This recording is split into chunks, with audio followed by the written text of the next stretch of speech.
Good morning, everyone. And in case you were confused about what's going on today, it's the Wild West. Every family has stories that they like to tell over and over again.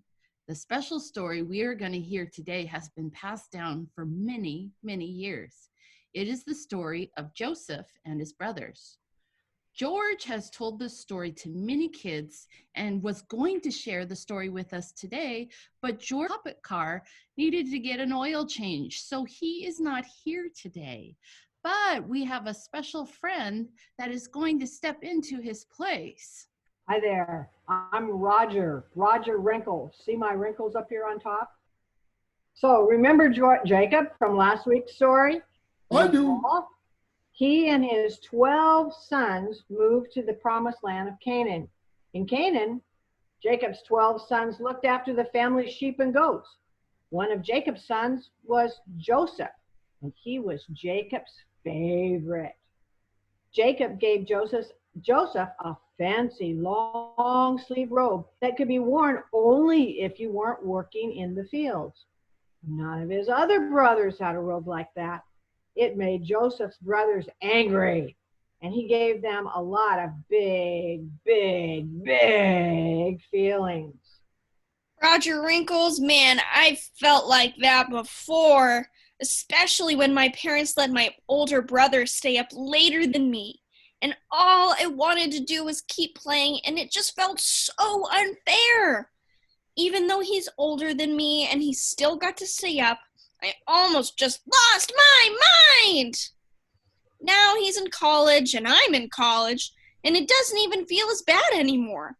Getting mad doesn't mean I don't love him any less. I feel my feelings, and then eventually, I can let them pass. Thanks, Jenny, for telling us that story. I would imagine that's how the brothers felt.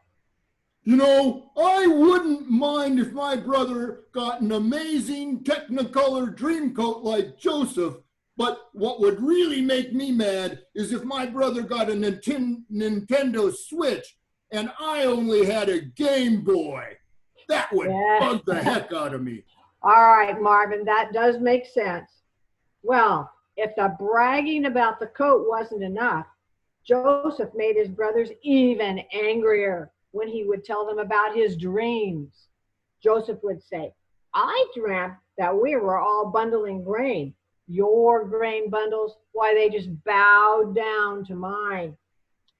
I also dreamed that the moon and the stars bowed down to me. It means that you will all bow down to me. None of his brothers wanted to bow down to him. Boy, I don't know if I want to bow down to anybody. That Joseph sounds kind of annoying. It reminds me of my friend up the street who is always telling everyone how she will be the boss of her own company and that all of us are going to work for her. My goodness. Oh, Marvin, I can imagine that would be really annoying.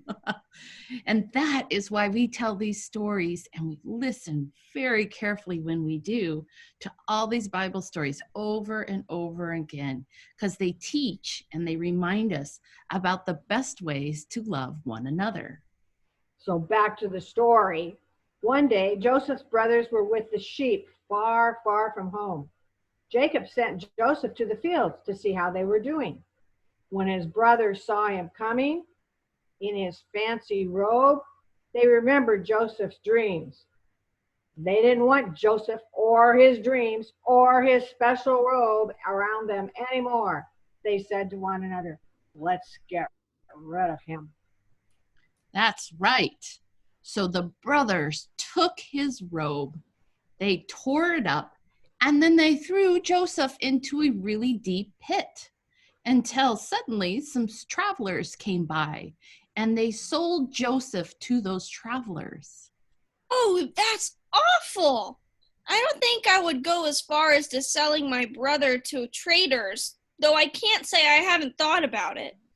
What happened to Joseph, and what about the dad, Jacob? The brothers returned home with Joseph's robe and told the father that a wild animal must have hurt Joseph. Their dad, Jacob, was sadder than ever before. He didn't know that Joseph was still alive and working in a faraway country. Hey, puppets, as you think about this story, I wonder if you guys have another way that the brothers could have responded to Joseph instead of selling him to the traders. Do you think there's something else they could have done? Well, in my situation, I talked to my parents about my big feelings and we all worked through it eventually. Maybe that's something they could have done. They could have gone to their dad and been like, I have some really big feelings. Whoa, that big feeling's all right. Yeah. I can tell you one thing, taking my brother's stuff and then throwing him in a pit and telling my father that my brother has been hurt by an animal was not very nice. No, sirree, Bob.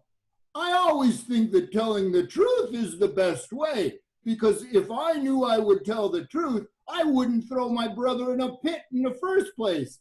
Boy, the Bible is full of some big stories, Julie. Whoa!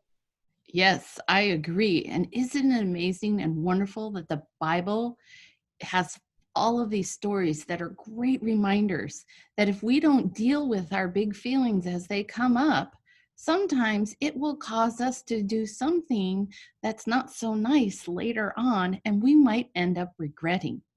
It's always a good idea if you can find a trusted adult and ask for help when this happens.